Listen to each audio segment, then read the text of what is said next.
आता स्वागत करते मनापासून आजच्या या सेशनमध्ये.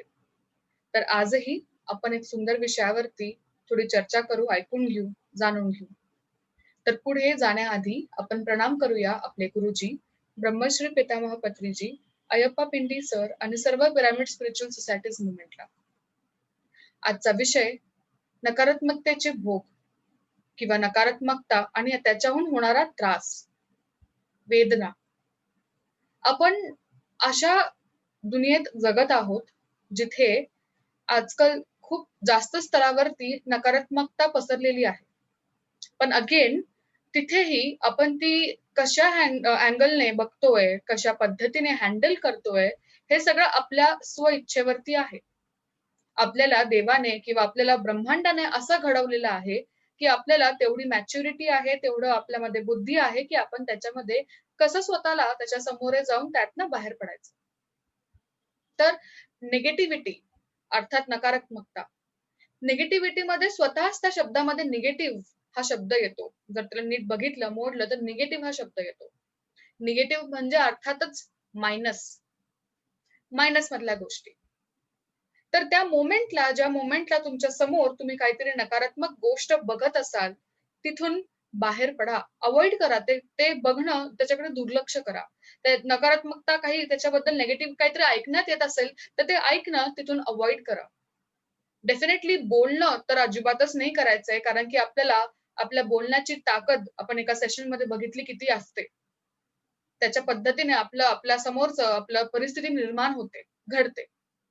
तर आपल्याला बोलताना सावध तर राहायचंय. पण काही गोष्ट आपण बघत असू, काही गोष्ट आपण ऐकत असू, निगेटिव्ह असणार ती गोष्ट, तर इमिडिएटली त्याच वेळी देन अँड देअर अव्हॉइड करा. त्याच्यातनं बाहेर पडा.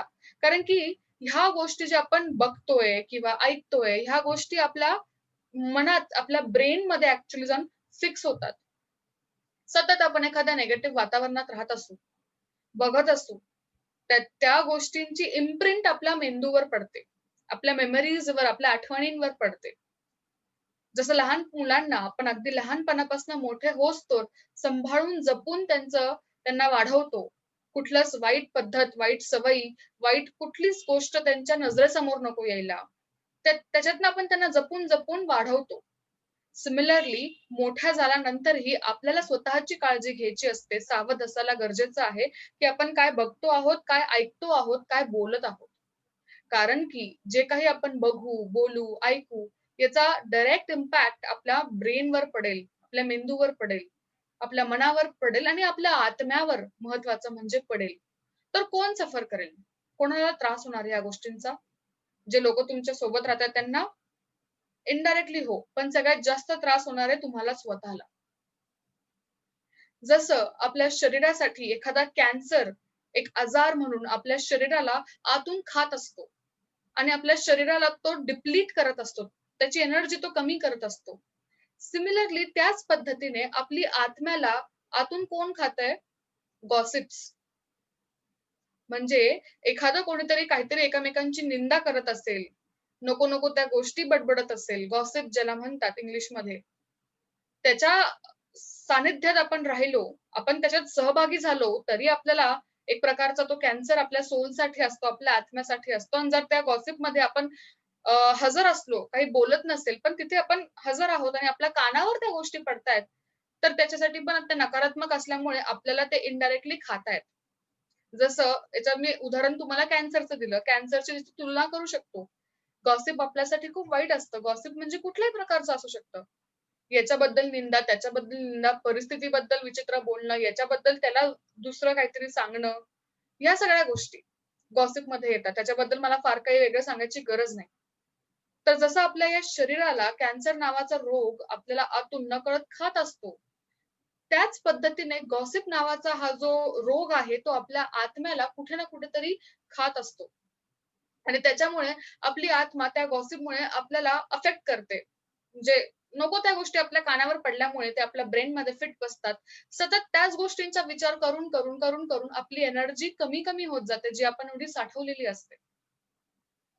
मग यात कारणीभूत कोण असतं? आपणच स्वतः ठरतो. कारण की आपल्या आत्मा काय विश्वास ठेवते? आपल्या आत्म्याला कशावर विश्वास असतो? आपली आत्मा ह्या नजरेने चालत असते किंवा ह्या दृष्टिकोनाने चालत असते, की तिला सगळे इक्वल दिसतात, सगळे तिला सेम दिसतात. सगळ्यांना ती एक समानार्थ दृष्टीने बघत असते आपली आत्मा.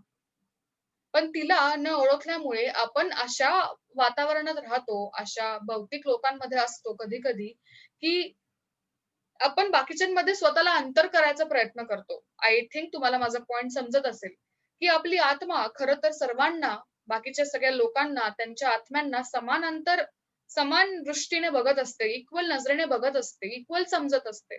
पण आपलं लॉजिकल मन मध्ये आल्यामुळे आपण त्यांच्यामध्ये अंतर करतो आणि अंतर केल्यामुळे आपण निगेटिव्हिटी ॲड करतो. निगेटिव्हिटी ॲड झाल्यामुळे त्रास होतो आपल्या आत्म्याला. ती शुद्ध आहे, ती पवित्र आहे. तिला जो अनुभव हवा आहे तो आपण तिला द्यायचा आहे. पण जर आपलं मन मध्ये आलं आणि आपण गॉसिप्स मध्ये अडकलो, याच्या त्याच्या गोष्टी केल्या, निंदा केला, याच्या त्याच्याबद्दल वाईट बोललो, परिस्थितीवर नावं ठेवली, जे काही असेल, जे काही निगेटिव्ह आपण चर्चा केली एकमेकांसोबत किंवा जे काही, तर त्याच्याने आपल्या सोलला, आपल्या आत्म्याला डायरेक्ट इनडायरेक्ट इफेक्ट पडतो. कारण की आपण आपलं मन मध्ये आणतो आणि ती जे सगळ्यांना एका दृष्टीने बघत असेल, आपण दुसऱ्यांमध्ये अंतर केल्यामुळे, मनाने अंतर केल्यामुळे त्याची सफरिंग आपल्याला होते आणि आपल्याला अर्थात आपल्या आत्म्याला ती सफरिंग होते.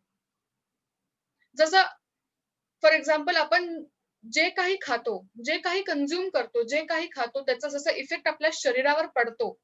सिमिलरली आपण जे काही बोलतो, ऐकतो, वागतो त्याचा इफेक्ट आपल्या आत्म्यावर पडतो. आता आपली आत्मा आली आहे कशासाठी? अनुभव घेण्यासाठी. ठीक आहे, हाही एक प्रकारचा अनुभव आहे.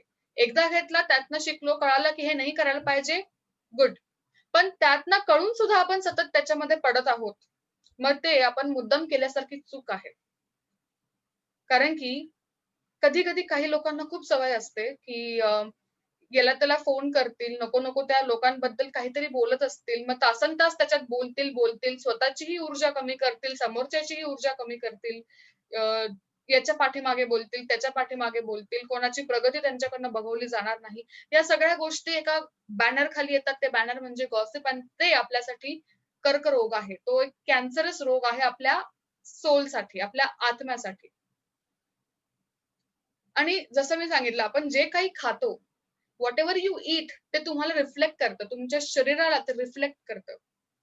तर येथे अजून एक उदाहरण मला द्यावंसं वाटतं, की जेव्हाही आपण एखाद्या प्राण्याला मारतो, त्याला मारून खातो, मांसाहार जेव्हा करतो, तर प्राणी हे जीव आहे. ओके. प्राण्याच्या मध्ये जेव्हा एखाद्या प्राण्याला मारलं जातं, त्या प्राण्याच्या मध्ये भीतीची भावना रिलीज होते. फिअर रिलीज होतं आणि ते फिअर रिलीज होऊन त्याच्या रक्तात जातं किंवा त्याच्यात उतरतं ते.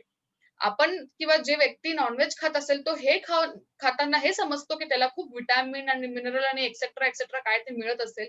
तो त्या नजरेने किंवा त्या विचाराने ते खातो. पण खऱ्या अर्थाने ॲक्चुअली होत असं असतं, की त्या प्राण्यामधल्या जे काही भीतीची भावना आहे, भय आहे, ते केमिकली रिलीज होऊन त्याच्या शरीरात जातं आणि ते तुम्ही जेव्हा खातात, तर तुमच्या आतमधली निगेटिव्हिटी, तुमच्या आतमधली भीती, तुमच्या आतमधलं पछतावा जो त्या प्राण्यामध्ये ती जी भावना होती ती तुमच्यात उतरते आणि ती अक्षरशः वाढते आणि तुम्ही ते बनतात. त्याच्यामुळे आपण अजून निगेटिव्ह बनतो आणि अजून निगेटिव्ह कर्म आपण गोळा करतो. तिथेही नकारात्मकताचे भोग आपण भोगायला तिथून पुढे सुरू करतो. अक्षरशः आपल्याला माहिती आहे प्राणी, पशु-पक्षी, झाड, निसर्ग हे आपले म्हणजे बांधव आहेत, फ्रेंड्स आहेत, आपल्या सोबतचे ते जीव आहेत त्यांच्यामध्ये. पण ठीक आहे. आता व्हेजिटेरियनिझममध्ये आपण प्लांट्स त्यासाठीच आहे आपल्याला आहार देण्यासाठी. ते परत रिग्रो होतात. पण जो जो प्राणी ज्याला आपण अ, मारतो किंवा व्हिटॅमिन वगैरे समजून काहीतरी लॉजिक लावून आपण ते ग्रहण करतो. त्याचे जे फीलिंग्ज आहेत, त्याची जी भावना आहे, ही त्यात ॲज अ केमिकल म्हणून टॉक्सिक केमिकल म्हणून रिलीज होते आणि ते जे आपण खातो ते आपण बनतो. प्राणीच आपण बनतो, हिंसक बनतो, भयभीत होतो. जे काही त्या प्राण्यामध्ये जे फीलिंग्ज असतील ते आपल्यात उतरतात आणि आपण अजून निगेटिव्ह होतो आणि आपण अजून त्याला स्वतःकडे अट्रॅक्ट करतो. ते म्हणजे राग-राग, फ्रस्ट्रेशन, नंतर गिल्ट, नंतर क्रिमिनल माइंडेड ह्या सगळ्या गोष्टी सुरू होतात. कारण की आपण जे काही घेतलं आहे, जे काही त्या व्यक्तीने खाल्लं आहे, त्याच्यातनं त्या प्राण्याचे सर्व सर्व प्रकारचे केमिकल्स म्हणा किंवा इमोशन्स ते सगळे त्यात उतरून त्या माणसाने स्वतःच्या आत घेतले, तो तितकाच निगेटिव्ह होणार.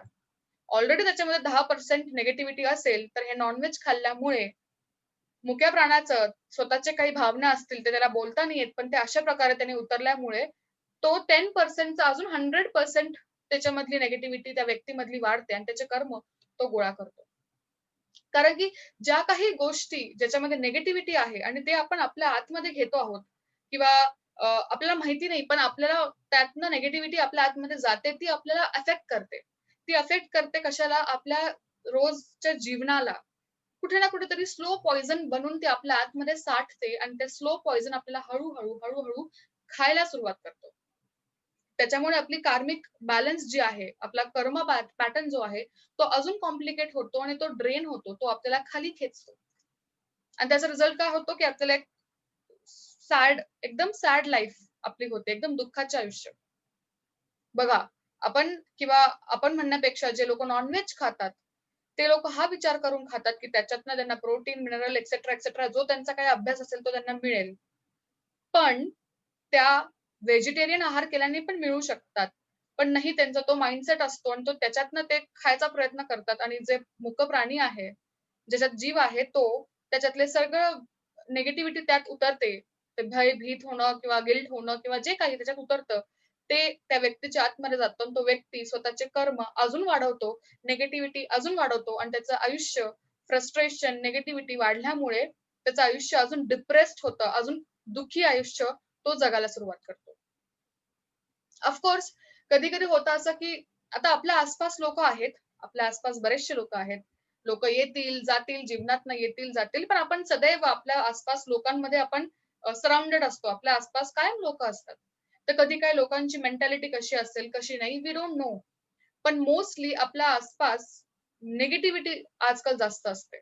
तर एकतर लोकं असतील किंवा न्यूज चॅनल्स आपण बघतो. बऱ्याचशा न्यूज चॅनल्समध्ये सध्या निगेटिव्हच न्यूज चालू असतात. आणि दिवसभर तेच ऐकून किंवा बघून आपल्या माइंडमध्ये ते इम्प्रिंट होतं. ते इम्प्रिंट झाल्यामुळे आपण सतत त्याचा विचार करतो. खोलवर विचार करतो. आणि मग ती एक सवय होऊन जाते. मग जो ग्राफ आपल्या आयुष्याचा वर जायचा असतो, तो खाली येतो. मग ती निगेटिव्हिटी आपल्या आत जाते. जसं आपण हे शिकलो आहोत, की आपल्या आतमध्ये इतके जितके पण सेल्स आहेत, ते सगळे सेल्स आपलं मन जसा विचार करेल तशा पद्धतीने वळतील. तर जर आपण निगेटिव्ह गोष्टी सतत बघत असू, निगेटिव्ह गोष्टी ऐकत असू, बोलत असू, याच्याने सुद्धा आपल्या मनाला विचार करण्यामध्ये ते भाग पाडतात आणि सतत कंप्लीटली त्याच्यामध्ये आपण विलीन असल्यामुळे किंवा त्याच्याबद्दल विचार करत असल्यामुळे आपली मन त्याच्यावरती बिलीव्ह करायला सुरुवात करतो. जी गोष्ट खरी असेल, नसेल व्हॉटएव्हर त्याच्यावर बिलीव्ह करायचा प्रयत्न करतो. आपले सेल्सही तसे डेव्हलप होतात. निगेटिव्ह वातावरणात ते डेव्हलप होतात. ते पण तेच एक्सेप्ट करतात जे आपलं माइंड एक्सेप्ट करत असेल. आणि आपलं माइंड काय एक्सेप्ट करतंय, आपण सतत जे बघतोय, सतत जे बोलतोय, सतत जे ऐकतोय, ते एक्सेप्ट करेल. मनाला निगेटिव्ह काय, पॉझिटिव्ह काय याची अंतर कळतं कधी? जेव्हा आपण सावध असू तेव्हा. पण जेव्हा सतत त्याच गोष्टी आपल्या आसपास सुरू असतील, तर त्या आपल्या मनामध्ये एक जागा पकडून घेतात. एक फिक्स्ड जागा पकडतात आपल्या ब्रेनमध्ये सुद्धा. त्याच्याने आपलं जे बॉडीचे सेल्स आहेत, ते त्या पद्धतीने स्वतःला प्रोग्राम करतात आणि मग आजार मागे लागतील, निगेटिव्ह थिंकिंग अजून वाढेल, ओव्हर थिंकिंग वाढेल आणि नको-नको त्या गोष्टीमध्ये आपण मागे खेचलं जातो. किंवा अशा काही गोष्टी घडतात, की त्या आपल्याला नकोशा वाटतात, पण आपण त्यात ऑलरेडी अडकलेलो असतो. का? कारण की आपण चूक करतो. कोणीतरी काहीतरी येऊन बोलेल, जे खरं नसेल, पण आपण त्याच्यावरती ब्लाइंडली विश्वास ठेवू. मग तो व्यक्ती काहीतरी गॉसिप करेल, मग आपण त्या गॉसिपचा भाग होऊ. मग आपल्याला माहिती नाही पडणार, पण इनडायरेक्टली आपल्या आतमध्ये आपले सेल्स, आपला विचार त्याच वातावरणात फिरेल. तो स्वतःला त्या पद्धतीने प्रोग्राम करेल आणि स्वतःला त्या पद्धतीने अडकवून घेईल. एकदा तो अनुभव आला ठीक आहे. पण सतत हे माहिती असून, की तो एक अनुभव आहे, तरी पण आपण त्या भौतिक गोष्टीमध्ये अटकलो आहोत, तर त्या गोष्टी होत राहणार आणि त्याच्याने आपण डिप्लीट करणार आपली एनर्जी पूर्णपणे खाली खेचणार आणि आपला कार्मिक बॅलन्स वाढणार. मग त्याचे भोग आपल्याला भोगावे लागतील. ह्या जन्मात किंवा मे बी नेक्स्ट जन्मात. पण निगेटिव्हिटी आपल्याला बघा किती सावध राहावं लागतं. निगेटिव्हिटी जितकी शार्प आहे, त्याचा इम्पॅक्टही तितका शार्प असतो. तो देन अँड देअर त्याच वेळी होतो. असं डिपेंड करतं. एकतर त्याच वेळी त्याचा इम्पॅक्ट होऊ शकतो किंवा काही कालावधीनंतर होऊ शकतो. Slow and slow and slow poison आपल्या आतमध्ये करत. मग ते पॉइझन विचारांमध्ये होऊ शकतं, कारण की आपण सतत त्याच्याबद्दल विचार करत असतो आणि ते आपल्या मेंदूत जाऊन फिक्स होतं, स्टोअर होतं. किंवा तो पॉइझन आपल्या शरीरावर त्रास देईल. का? कारण की आपला मेंदू, आपले विचार आपल्या शरीराला रिफ्लेक्ट करतात. म्हणजे बघा आपल्याला किती सावध राहावं लागतं. आपण कोणाशी काय बोलत आहोत, किती बोलत आहोत, काय ऐकत आहोत, काय बघत आहोत. साधा न्यूज चॅनल जरी लागला, तरी त्यात पण आपण स्वतःला इतकं इन्व्हॉल्व करतो कधी-कधी आणि सतत घरामध्ये न्यूज चालू असल्यामुळे आपण बघत जरी नसलो, तरी कानावर पडल्यामुळे ती निगेटिव्हिटी आपल्या कानात येते. आपण ते कानात आलेले शब्द आपल्या मेंदूत जातात. आपण ते स्टोअर करतो. ते स्टोअर झाल्यामुळे परत ती प्रोसेस जी तुम्हाला मी सांगितली. कारण की निगेटिव्हिटी आहे आणि ही जी काही निगेटिव्हिटी आहे, ती आपल्या एनर्जीला कंप्लीटली खेचून घेते. ऑब्व्हियसली तुम्हाला माहिती आहे, की पॉझिटिव्हिटी म्हणजे ती आपल्या एनर्जीला वाढवणार, निगेटिव्हिटी म्हणजे ती आपल्या एनर्जीला ड्रेन करणार.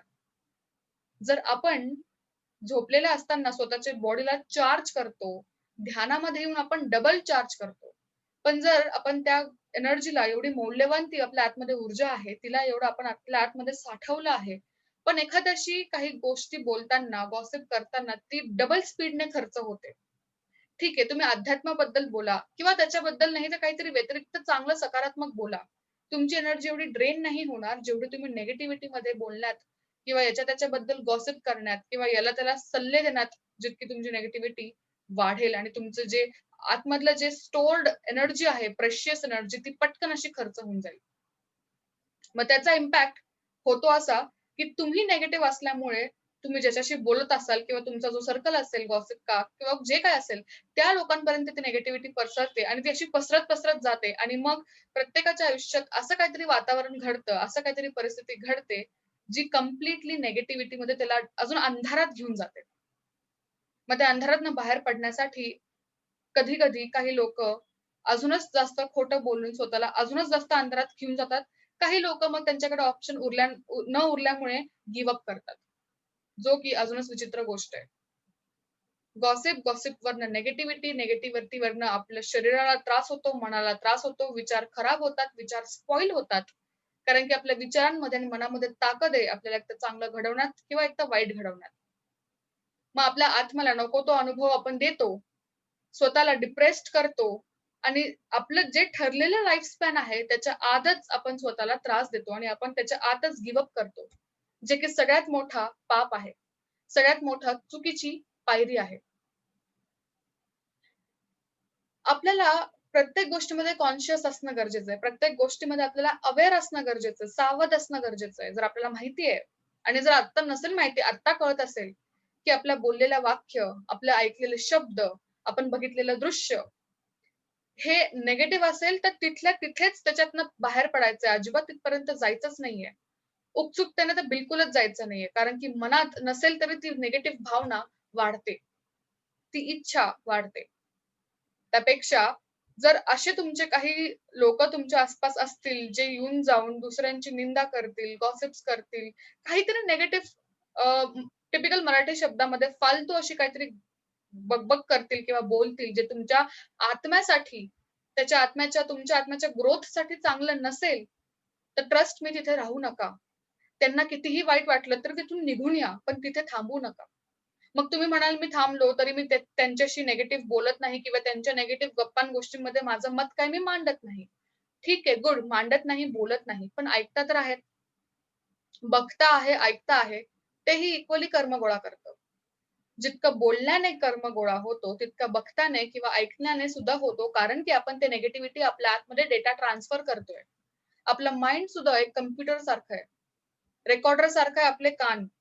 जे काही आपल्याला ऐकू येईल आपण ते रेकॉर्ड करतो आपल्या ब्रेनमध्ये.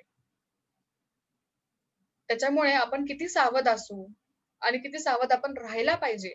कोणाशी बोलतोय, काय बोलतोय, कसं बोलतोय, काय ऐकतोय, काय बघतोय, या सगळ्या गोष्टींमध्ये सावध असणं गरजेचं आहे. बिकॉज व्हॉटएव्हर वी सी, जे पण आपण बघतोय, जे पण आपण ऐकतोय, जे पण आपण बोलतोय, त्याचा इम्पॅक्ट पडतो आपल्या आत्म्यावर डायरेक्ट, इनडायरेक्ट.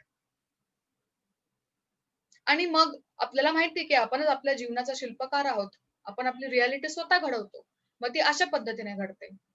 जे बघाल त्याचा सतत विचार केल्यामुळे माइंडमध्ये ते इम्प्रिंट होईल, फिक्स बसेल. त्याच्यामुळे शरीराला त्रास होईल, मग काहीतरी रोग, आजार मागे लागतील. निगेटिव्हिटीमध्ये असल्यामुळे चांगले कोणाशी संबंध असतील, त्याच्याशी संबंध खराब होतील.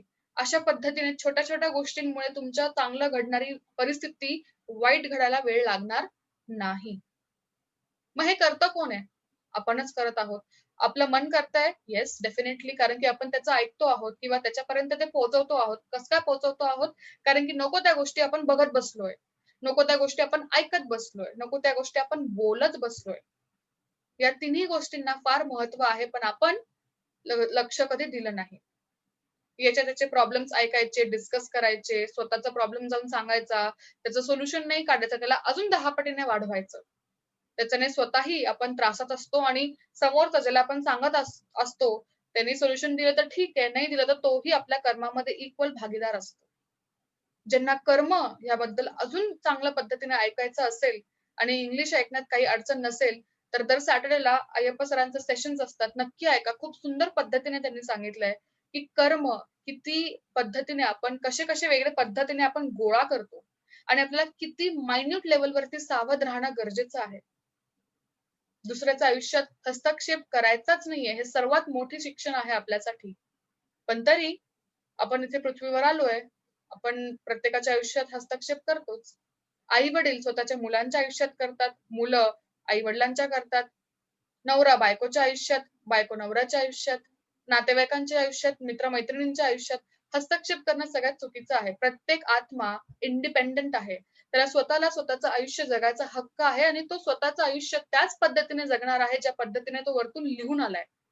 तर जर आपण त्याच्या प्रवासामध्ये हस्तक्षेप करत असू, चांगला असू देत, वाईट असू देत, गाईडन्स करणं इज नॉट हस्तक्षेप, पण फोर्स करणं इज हस्तक्षेप. त्याचं आयुष्यात तो चाललाय, पण आपण त्याचं आयुष्य स्वतःच्या तालावर आपण फिरवत असू, त्याला हस्तक्षेप म्हणतात. त्याच्याने होतं असं, की त्याचेही कर्म तुम्ही घेतात आणि तुमचे कर्म डबल वाढतात. तर कर्माबद्दल अजून सुरेख पद्धतीने आपणही डिस्कस करू कधीतरी नंतरच्या सेशन्समध्ये. पण कर्म मित्रांनो खूप नाजूक असा कॉन्सेप्ट आहे आणि त्याच्याबद्दल स्वतःला सावध राहणं गरजेचं आहे. ऑफकोर्स ध्यानामध्ये आल्यानंतर आपण आपण सावध होतो. सावध कशाबद्दल होतो? आपले जे काही विचार आहेत त्यांच्याबद्दल आपण सावध होतो. म्हणूनच ध्यानामध्ये येणं गरजेचं आहे. ध्यानात आल्यानंतर आपले कर्म बॅलन्स होतात. आपले कर्म वॉश आउट होतात. का होतात? कारण की आपण सावध व्हायला शिकतो. ध्यानात आल्यानंतर आपल्याला हे समजतं, की आत्तापर्यंत आपण काही चुकीचे कर्म केले असतील, तर आपण आता इथून पुढे करणार तर नाही ॲट आणि चांगले कार्य करू आणि चांगले कार्य केल्यामुळे मागचे कर्मिक बॅलन्स आपला बॅलन्स होतो. जे वाईट कर्म असतील ते आपले पॉझिटिव्ह कर्मांमुळे बॅलन्स्ड होतात.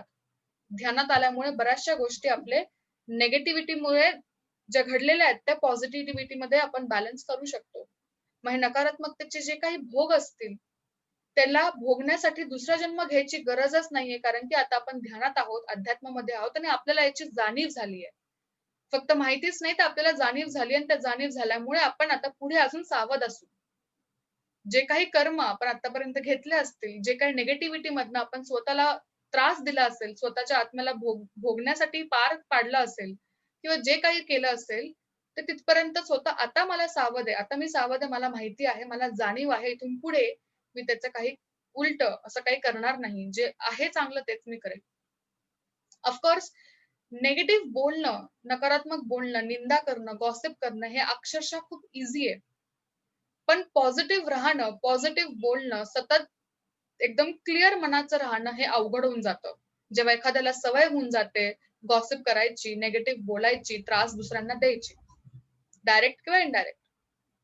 पण ते इम्पॉसिबल तर नाहीच आहे. लर्न करा, शिका. आपल्या आपल्या निगेटिव्ह वातावरणातनं आपल्याला काहीतरी शिकायला मिळत असेल तर शिकायचं आणि त्यातनं पण बाहेर पडायचंय. त्यात इन्व्हॉल्व नाही व्हायचंय. किंवा दुसऱ्यांना काहीतरी विचित्र बोलून अजून मनाला चांगलं वाटत असेल, टोचून बोलणं, टॉन्ट मारणं, गॉसिप करणं, दॅट्स नॉट वी. आपण नाही आहेत त्याच्यातलं. ते भौतिक गोष्टींमुळे घडलेल्या गोष्टी आहेत आणि आपण आपल्या मनाला जर त्याच्यात चांगला आनंद वाटत असेल, तर मग ती क्रुएल्टी झाली आणि त्याच्याने आपण अजून आपल्या आयुष्यातले कर्म वाईट पद्धतीने गोळा केलेत. तर ट्राय टू लर्न. लर्न कशातनं? कशातनं शिकायचंय? आपल्या नेगेटिव्ह सिच्युएशन्स मधनं शिकायचंय. त्या नेगेटिव्ह सिच्युएशन्सलाही पॉझिटिव्ह वेने घ्यायचंय. त्यातनं काय आपल्याला पॉझिटिव्ह मिळत असेल, ते उचलायचंय. मग कोणी काहीही येऊन बोललं, तरी ते आपल्या कानापर्यंत येऊ द्यायचं नाहीये आपल्याला. आणि त्याच्यातनं स्वतःला आपण उत्सुकतेने असं एक्साइट नाही करून घ्यायचं. स्वतः समोरून कोणी येईल तुम्हाला ट्राय करेल, तुम्ही कसं लवकर त्याला काहीतरी बोलाल, टॉन्ट करत राहील, ट्राय करत राहील. आपण गिव्ह अप नाही करायचंय. जर आपण गिव्ह अप केलं आणि आपण त्याच्याशी अजून 2 शब्द बोलायला वाद सुरू केला, तर मग डेफिनेटली त्याने स्वतःचे कर्म त्याने वाढवलेच आहे. मग तुम्ही का स्वतःचे कर्म वाढवत आहात? Just forget it. Cool, compose आणि काम राहणं गरजेचं आहे. शांत राहणं गरजेचं आहे. आपलं व्होकॅब्युलरी, आपलं उच्चारण आपल्याला बदलणं गरजेचं आहे. ते उच्चारण आपण तसंच बदलू शकतो कधी? जेव्हा आपलं मन शांत राहील, आपण निगेटिव्हिटीतनं पॉझिटिव्हिटीमध्ये पूर्णपणे ट्रान्सफॉर्मेशनच्या प्रोसेसमध्ये आहोत. इम्पॉसिबल नाहीये. इम्पॉसिबलला पॉसिबल करायची व्होकॅब्युलरी आपल्याला चेंज करायची. ते शब्द उच्चारण आपल्याला चेंज करायचंय. मी हे करू शकते का? येस, डेफिनेटली करू शकते. असं तुमचं उत्तर तुमच्या हातून तुम्हाला आलं पाहिजे. मग नकारात्मकताही राहणार नाही आणि त्याच्यातले भोग याचा तर प्रश्नच येत नाही. आय अंडरस्टँड, कम्प्लिटली अंडरस्टँड ते डिफिकल्ट असतं. वैयक्तिक अनुभवामुळे मी त्यात प्रॅक्टिस केल्यामुळे अजूनही त्यातनं इझिली बाहेर पडू शकते. बिकॉज इट्स चॅलेंजिंग आणि चॅलेंजिंगच आहे आणि त्या चॅलेंजलाच फेस करायला आपण जन्म घेतला आहे. त्या चॅलेंजलाच ओव्हरकम करायला, ती भीतीला कम्प्लिटली काढून टाकायला आपल्या आत्म्याने जन्म घेतलेला आहे. जी कोणती भीती असते त्या भीतीला फेस करणं आपल्याला आलं पाहिजे. त्या भीतीतनं बाहेर पडून जाणं नाही. मागे पळून जाणं नाही. मग ते कोणतीही भीती असू देत. ठीक आहे, आतापर्यंत तुम्ही कोणाबद्दल जाणून किंवा अजाणता गॉसिप्स केली असतील, वाईट बोललेले असाल, त्यांना जाऊन बोलले असाल, त्यांच्या पाठीमागे बोलले असाल, जे काही कोणाबद्दल वाईट विचार आले असतील XYZ. आतापर्यंत आले होते, तुम्हाला माहित नव्हतं. आता तुम्हाला माहिती आहे त्याचं कारण काय, त्याचं कर्म कसा असतो. तर आता त्याच व्यक्तीला जाऊन सॉरी बोलायचा वेळही निघून गेला असेल, नो प्रॉब्लेम. पण इथून पुढे येणारे काही कार्य तुम्ही करणार आहात, बोलणार आहात, ऐकणार आहात, बघणार आहात, जे काही सकारात्मकताने करा. तुमचं बॅलन्स तिथेच होईल. तुमचं कार्मिक पॅटर्न हे तिथेच बॅलन्स होईल. आणि येस, डेफिनेटली तुम्हाला ध्यानाची प्रॅक्टिस सुरू करावी लागेल. To clear out all your negativity. तुमची निगेटिव्हिटी पूर्णपणे सकारात्मकतामध्ये बदलण्यासाठी. बिकॉज जसं पॉझिटिव्ह ऊर्जा आपल्या आतमधली जेव्हा आपण ध्यान करतो वाढते, तसं निगेटिव्ह ऊर्जा ही पॉझिटिव्ह मध्ये कन्वर्ट होते. बस थोडं धैर्य, थोडं पेशन्स हवं असतं. आणि जे आपण नेगेटिव्ह ह्या जन्मामध्ये इथे करू त्याचे भोगही आपण डेफिनेटली इथेच मोस्ट ऑफ ऑल भोगतो. आणि जर इथे भोगण्यासाठी वेळ नसेल तर पुन्हा एकदा नवीन जन्म आपण घेतो आणि तो जन्म अजूनच कठीण अवस्थेत असतो. खूपच वेदनादायी असतो.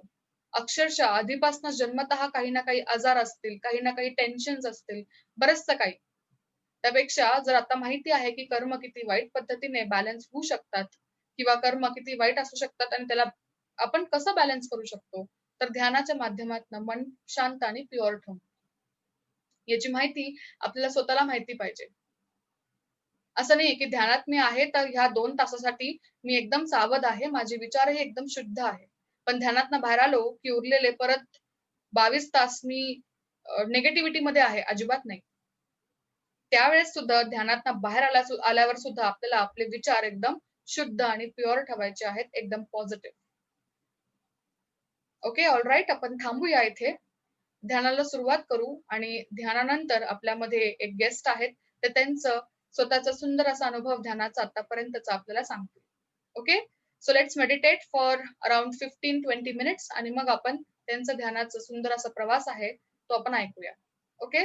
ज्यांना माहिती आहे कसं बसायचं ध्यानामध्ये त्यांनी बसून राहायचंय. ज्यांना नाही माहिती मी सांगते. एकदम रिलॅक्स बसायचं आहे. अजिबातच डिस्टर्बन्स नकोय.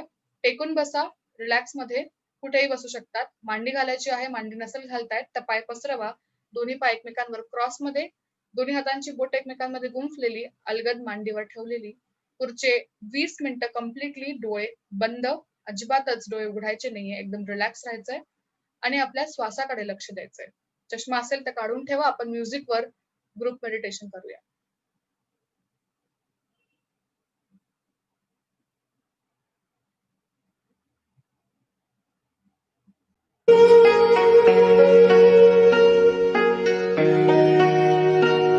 डोळे बंद. लक्ष श्वासाकडे. एकदम रिलॅक्स.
करा. शून्य स्थितीमध्ये राहायचंय, जिथे एकही विचार नाही.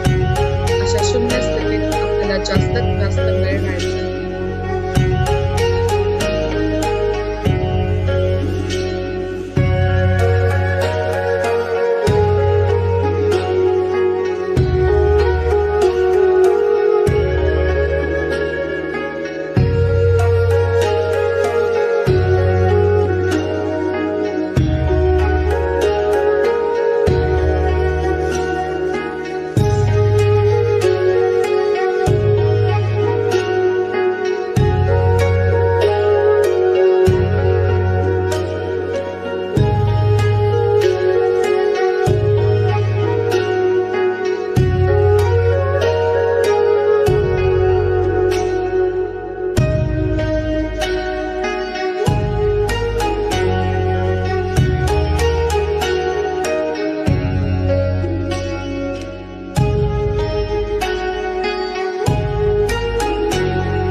ओके. आपल्या दोन्ही हाताला चोळायचं आहे. डोळ्यांवर ठेवायचं आहे. 5, 4, 3, 2, 1, 0. हळूच डोळे उघडा.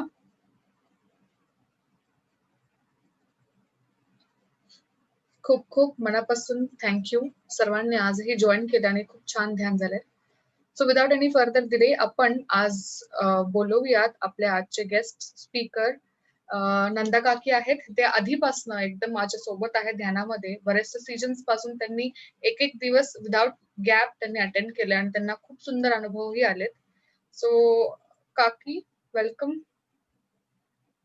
थँक्यू संजना. आज मला परत एकदा तू चान्स दिलाय बोलायला, हा हा माझे अनुभव सांगायला. येस. हा तर मला आज सगळ्यांना माझ्यामध्ये जे चेंजेस झाले ध्यानामुळे ते मला आज परत एकदा सांगावेसे वाटतंय. कारण आज 188 दिवस पूर्ण होता ते आणि 188 दिवसांमध्ये मला सगळ्यात पहिले मला झोप खूप छान लागली. म्हणजे ध्यानात आल्यानंतर माझी झोप खूपच छान, म्हणजे इतकी शांत झोप मला कधीच नव्हती लागली. कारण सगळं काही असतानाही असं मनावर नेहमी दडपण किंवा चिंता असायची आणि रात्री जर झोपेतनं जाग जर आली, तर मग त्याच्यानंतर पुढे मला झोपच नसायची. तर ते ध्यानामध्ये आता मला म्हणजे खूप मी एकदम शांत झोपेचा एक्सपिरियन्स घेतला आणि त्याच्यानंतर मला एक बुक रीडिंग मला खूप आवडायला लागलं. म्हणजे मेडिटेशन पूर्वी मी कधीच बुक्स रीड केले नाही. तर आता मला इतके बुक्स रीडिंग आवडतं करायला, की मी अक्षरशः एका वेळेस मी 100 पेजेस वाचले, तरी माझ्या मनाचं समाधान होत नाही. म्हणजे इतकं मी चेंज होऊन गेला माझा त्याच्यानी. त्याच्यानंतर मला स्पॉन्डिलिसिसचा त्रास होता आणि तो स्पॉन्डिलिसिस पण माझा पूर्णपणे गेला. पूर्णपणे म्हणजे मला गेल्यानंतर मला अगदी त्याची जाणीवच नाही राहिली, म्हणजे आठवण पण नाही राहिली. मी सहज एक दिवस बसल्यानंतर मला लक्षात आलं, की मला स्पॉन्डिलिसिसचा पण त्रास होता आणि दिवाळीच्या पिरियडमध्ये मी सगळी कामं केली. स्वतः मी त्या 10-10, 12-12 किलोच्या बकेट, लिटरच्या बकेट मी उचलून आणि वरती पर्यंत पोहोचवायची मी कामवालीच्या हाताखाली. त्याच्यानंतर आम्ही बेड, सोफे सगळे इकडे-तिकडे फिरवले. तरी मला तो त्रास जाणवला नाही आणि नंतर मग एक दिवस मी सहज बसली आणि मग मला असं वाटलं, की मेडिटेशनमध्ये येण्यापूर्वी मी 1 किलोची भाजीची पिशवी सुद्धा मी उचलू शकायची नाही. कारण तेवढी जरी उचलली तरी मला इतका त्रास व्हायचा, की माझी पूर्ण हा हात, राइट हँड आणि पाठीपर्यंत मला पूर्ण मुंग्या असायच्या. जे रात्र-रात्र मला झोप नसायची त्याच्यामुळे. आणि त्याच्यानंतर मग मेडिटेशन करायला लागल्यानंतर हा त्रास म्हणजे अगदी शून्यावर आला. म्हणजे नाहीच राहिला मला तो आता. आणि त्याच्यामुळे मला तो एक त्रास गेला आणि त्याचाही खूप चांगला म्हणजे वाटतंय मला त्याच्यामुळे. त्याच्यानंतर मला टेलिपॅथीचा पण माझा एक्सपिरियन्स आलेला आहे मला एकदा. ॲस्ट्रल ट्रॅव्हलिंग पण माझं झालेलं आहे आणि मी एकदा आमच्या एरियात असाच एक फूट मसाज सेंटर चालू झालेला आहे. तर मी तिथे गेली. मला खूप जणांनी सांगितलं, की खूप छान आहे ते करून बघ म्हणून. मग मी तिथे गेली, तिथे चेअरवर बसली आणि त्यांना सांगितलं मला फूट मसाज करायचा आहे. मग त्यांनी मला विचारलं, "तुम्हाला काय त्रास होता ते सांगा आधी." मग त्यांना म्हटलं, "त्रास म्हणजे काय?" तर मग त्यांनी एक समोर मोठी लिस्ट मला दाखवली, की "हे वाचा म्हणे, याच्यात सगळ्या आजारांची लिस्ट आहे आणि तुम्हाला कोणता त्रास आहे ते सांगा" म्हणे. मी जवळ-जवळ 15 ते 20 आजारांची नावं होती त्याच्यामध्ये लिहिलेली. डोकेदुखीपासून सगळं, सांधेदुखी वगैरे सगळं लिहिलेलं होतं. पण मी जेव्हा ती लिस्ट वाचली ना, त्याच्यानंतर मला असं वाटलं, की मला तर यातला एक पण त्रास नाहीये, म्हणजे राहिलेलाच नाहीये माझ्यामध्ये. तर मग कशासाठी हा मसाज करायचा? आणि मी खरंच तशीच निघून आली तिथून. आणि आणि आता तर अय्यप्पा सरांचं जे वर्कशॉप होतंय, खूपच सुंदर आहे ते वर्कशॉप पण. खरंच खूपच म्हणजे इतकं सुंदर नॉलेज देताय ते, की म्हणजे बुक्स वाचून जर एखाद्याला बुक्स वाचायला जर वेळ मिळत नसेल, तर ते अवश्य ऐकावं त्यांनी. म्हणजे मी जेव्हा सरांच्या सेशनला बसली ना, तर माझ्या अक्षरशः माझे डोळे बंद होत होते. इतकी भयंकर एनर्जी मला जाणवत होती आणि डोळे बंद करून मी सरांचे शब्द पण माझ्या कानावर घेत होती आणि मी परमेश्वराला हे पण सांगत होती, की मला यांच्या प्रत्येक शब्द हा माझ्या स्मृतीपटलावर कोरला जाऊ दे, की जेणेकरून मी पण माझ्या आयुष्यात हे आचरणात आणेल आणि दुसऱ्यांना पण मी याचा फायदा देईन. आणि त्याच्यानंतर मी पुस्तकांमधनं हे पण वाचलं, की ध्यानामध्ये प्रार्थनेला खूप महत्त्व असतं. प्रार्थना ही ध्यानामध्ये असली पाहिजे. कारण आपण नेहमी सर्व शक्तिमान ईश्वराला कनेक्ट होतो त्यावेळेस. तर मग प्रार्थना खूप महत्त्वपूर्ण असते त्यावेळेस. तर माझी एक छोटीशी प्रार्थना मी ती तुम्हाला वाचून दाखवते. मी ध्यान सुरू करण्याच्या आधीच मी ती प्रार्थना सुरू करते, की "हे माझ्या परमप्रिय सर्व शक्तिमान ईश्वरा, तुला मज आत्म्याचे कोटी-कोटी प्रणाम आणि शत-शत कोटी धन्यवाद. आज आणि रोज माझ्या जीवनाचं संचलन हे दैवी शक्तीनुसारच होते. परमेश्वरातलं प्रेम, प्रकाश, माया, ममता, वात्सल्य हे मला भरभरून मिळालेलं आहे. परमेश्वरातली शांती, शक्ती, आत्मविश्वास, विनय, सहनशीलता, ज्ञान, आत्मज्ञान, बुद्धिमत्ता हेही मला भरभरून मिळालेलं आहे. हे परमेश्वरा, माझ्यातला अहंकार, राग, द्वेष, मत्सर यांचा तू विनाश कर आणि माझं अर्धजागृत मन सतत जागृत ठेव." जेव्हा आपण असे तू आत्ताच बोलली, की पॉझिटिव्ह वर्ड्स आपल्या बोलण्यात असले पाहिजे. तर ही प्रार्थना आपण जर दिवसातनं 3-4 वेळेस जरी केली, याच्यातले सगळे वर्ड्स एकदम पॉझिटिव्ह आहे आणि हे आपण देवाला, परमेश्वराला तर सांगतोय, पण हे आपण आपण स्वतः आपलं अचेतन मन आपलं ऐकतंय ह्या गोष्टी आणि त्याच्यावरती ते पण काम करायला सुरू करतं.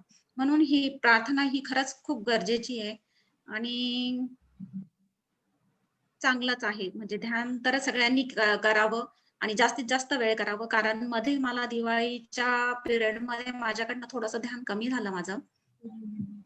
कमी म्हणजे माझं 4 तास मी डेली ध्यान करायची. तर माझं 1 तासावरतीच आलं त्यावेळेस ध्यान. आणि मग मला त्याच पिरियडमध्ये मला सर्दीचा खूप त्रास झाला. आणि सर्दीचा त्रास झाला आणि मी एक दिवस सहज असंच YouTubeवर बघत होती.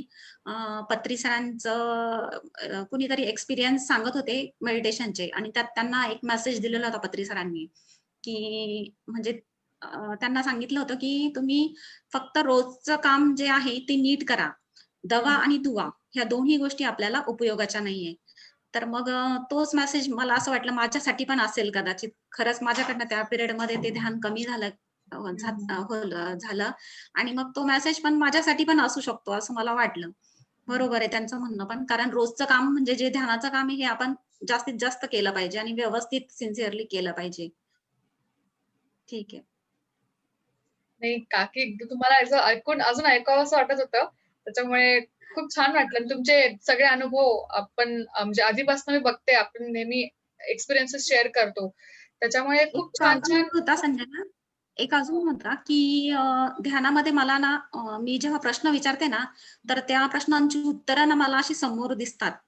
तर जसं मी तुला मागच्या वेळेस पण बोलली होती, की नाशिकला आपल्याला पिरॅमिड पाहिजे म्हणून. तर मग ते पिरॅमिड मला पूर्ण दिसलं. त्याच्या खाली ते लोकं त्यांना पकडून आणतात ते पण दिसलं मला. त्याच्यानंतर आता रिसेंटली एक माझ्या मिस्टरांबरोबर झालं, की त्यांनी एका व्यक्तीला 40 लॅक्स दिलेले होते 10 इयर्स बिफोर आणि ते बिझनेसच्याच याच्यामध्ये दिलेले होते. तर आता 10 वर्ष उलटून गेल्यानंतर मग आम्ही ते मागितले तर तो द्यायला तयार नाहीये. तर मग मी ते मेडिटेशनमध्ये मी तो प्रश्न केला किंवा मी ती परमेश्वराला ती प्रार्थना केली. मी ती प्रार्थना केल्याच क्षणी माझ्यासमोर एक व्हाईट लाईट आला. व्हाईट लाईटच्या मध्ये सेंटरला मला वरतून असे पेपर्स पडताना दिसले. आणि मग मी समोरच्या साइडनी होते आणि प्रकाशामुळे मला ते दिसत नव्हतं. मग मी जरा पुढे होऊन बघितलं, तर मला त्या पैशांची बंडल दिसले ते. मग त्याच्यावरनं मी म्हटलं, की ठीक आहे म्हणजे आपले पैसे परत मिळू शकतात आपल्याला असं. येस. आता आपल्याला माहिती आहे, की मागे पण अय्यप्पा सरांनी आत्ता या सॅटर्डेला कर्माचं सेशन्समध्ये सांगितलं होतं, की कोणीही आपल्याकडनं घेतलं असेल, त्यांनी दिलं असेल तर चांगलं आहे, जर नसेल दिलं तर त्याचा कर्मा तो वाढतो. आणि जेव्हा हो. आपल्याकडे परत येणार असतील, तर त्या योग्य वेळी बरोबर येतातही. जेव्हा त्या व्यक्तीला समजतं स्वतःच तो परत देतो. तर ह्या गोष्टी सगळं कर्मच्या अराउंड रिव्हॉल्व करतात आणि ध्यानातनं तुम्हाला इंडिकेशन्स मिळतात, डेफिनेटली मिळतात. कधी काही घडलेल्या गोष्टी असतात त्याचे रिफ्लेक्शन्स दिसतात. कधी काही घडणाऱ्या गोष्टी असतात त्याचे रिफ्लेक्शन्स दिसतात. ते आपले सिक्स्थ सेन्स, आपलं थर्ड आय, आपले विजन्स आपल्यासाठी दाखवतात. ज्या गोष्टी ज्यावेळेस गरजेच्या असतील त्या. आणि तुम्ही डेफिनेटली आधी फर्स्ट डे पासून तुम्ही रेग्युलरली ध्यान केल्यामुळे तुम्ही त्याच्यात सतत प्रॅक्टिसमध्ये असल्यामुळे तुमचे मेडिकल इश्यूज पण सॉल्व्ह झाले. तुमचे स्वतःची सोलची अपलिफ्टमेंट पण झाली. आणि बरेचसे आपले ट्रान्सफॉर्मेशन आपल्याला डे टू डे लाईफ मध्ये दिसतात, तेही तुम्ही मला बऱ्याचदा सांगितलेलं आहे. सो ते तुमचं ट्रान्सफॉर्मेशन तुम्हाला कळतंय, and that is very happy गोष्ट आहे ती, की आपण ध्यानातनं स्वतः इव्हॉल्व्ह होतो आणि आपल्या आसपासची परिस्थिती सुद्धा इव्हॉल्व्ह होते. आणि प्रत्येक एक्सपिरियन्सच्या मागे, प्रत्येक विजनच्या मागे एक मेसेज असतो. सो आणि तुमचे अनुभव इतके जास्त आहेत, की ते दररोज ऐकायला खूप चांगलं वाटेल. जेव्हा अनुभव येतील तर प्लीज शेअर हो, करत राहा. आणि जे जे बाकीचे लोक आहेत ज्यांना येत असतील तर त्यांना पण माझी रिक्वेस्ट आहे, की शेअर करा. जितकं तुम्ही शेअर कराल तुमची एनर्जी ही एक्सचेंज होऊन अजून ती अपलिफ्ट होते, वाढते, एक्सपान्शन होतं त्याचं. आणि ज्यांना विजन्स नसेल दिसत तर असं नाहीये की विजन्स विजन्स दिसलेच पाहिजे. इट ऑल डिपेंड्स आपल्या सोल वरती, आपल्या आत्म्याच्या प्रवासावरती, आपल्या साधनांवरती, आपले पास्ट लाईफ साधनांवरती. सो अनुभव न येणं हाही मोठा अनुभव आहे, हे मला अय्यप्पा सरांनी सांगितलेलं. कारण की बऱ्याचदा आपण खोलवर ध्यान करतो, कधी विजन्स दिसतात, कधी नाही दिसत. पण प्रत्येक वेळेस जेव्हा ब्रह्मांडाला गरज असेल त्यावेळेस तो आपल्याला तो अनुभव दाखवतो. आणि त्यातनंही आपल्याला शिकून पुढे जायचं असतं. सो काकी तुमचे अनुभव खूप छान आहेत. आय होप नेक्स्ट टाईम पण जेव्हा केव्हा येईल त्यावेळेस लगेचच आम्हाला तुम्ही शेअर करा. खूप हो, नवीन नक्कीच. इन्फॉर्मेशन मिळते आणि चांगले अनुभव ऐकायला येतात आणि त्याच्याने सज्जन सांगत त्या होतं, आपलं सत्संग होतं हो, ते हो. खूप चांगलं आहे. ओके. चालेल. नक्कीच सो सांगेन. हो, हो. Thank you so much.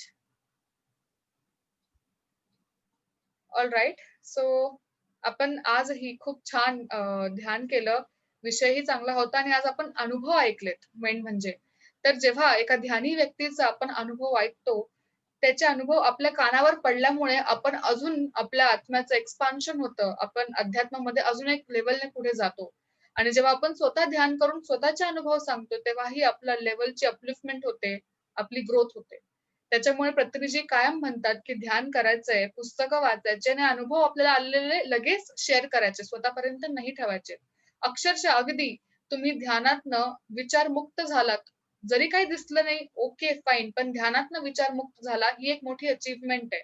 ती सुद्धा शेअर करायची, की आज माझं कंप्लीटली छान ध्यान झालं. मी त्या विचारातनं कंप्लीटली बाहेर आले आणि मला एकदम खोलवर ध्यान जाणवलं आणि ऊर्जाही येताना माझ्या आतमध्ये जाणवली. शरीर जड पडणं, मान खाली जाणं, वर येणं, हलकं वाटणं, मुंग्या येणं, कलर दिसणं, जे काही एक्सेट्रा, एक्सेट्रा जे काही छोटे-मोठे आगळे-वेगळे अनुभव असतील, जे कधी आले नसतील पहिले, ते अनुभव नक्कीच तुम्ही शेअर करायला शिका आणि शेअर करा. तेव्हाच आपलं ध्यान केलेल्या गोष्टीला कंप्लीटनेस मिळतो, पूर्णपणा मिळतो. ओके. सो आज खूप छान काकींनी आपल्यासोबत त्यांचा अनुभव शेअर केलाय. कधी कोणाला वाटलं अजून ध्यानाचे अनुभव त्यांचे शेअर करावेसे, छोटे-मोठे काही असू देत, अनुभव अनुभव असतात. आणि ध्यानात विजन नाही आले तरी तो अनुभव असतो. का? कारण की आपण विचारमुक्त झालो आणि विलीन झालो ध्यानामध्ये. डीप ध्यान केलं. ते एक मोठं आपली अचीव्हमेंट असते. सो तेही शेअर करायला विसरू नका. ओके.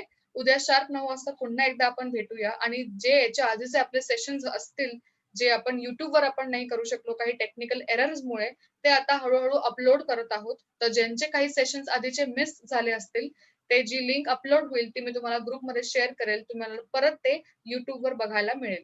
जे Zoom सेशन्स आपले रेकॉर्ड झाले असतील किंवा जे आपले मिस झाले असतील या 2-4 दिवसांच्या कालावधीमध्ये काही टेक्निकल एररमुळे ते YouTubeवरती नाही येऊ शकले. आता आपण ते अपलोड करून तुम्ही बघू शकता. Okay. So thank you so much. ध्यान करत राहा आणि अनुभव सांगायला सुरुवात करा. Thank you.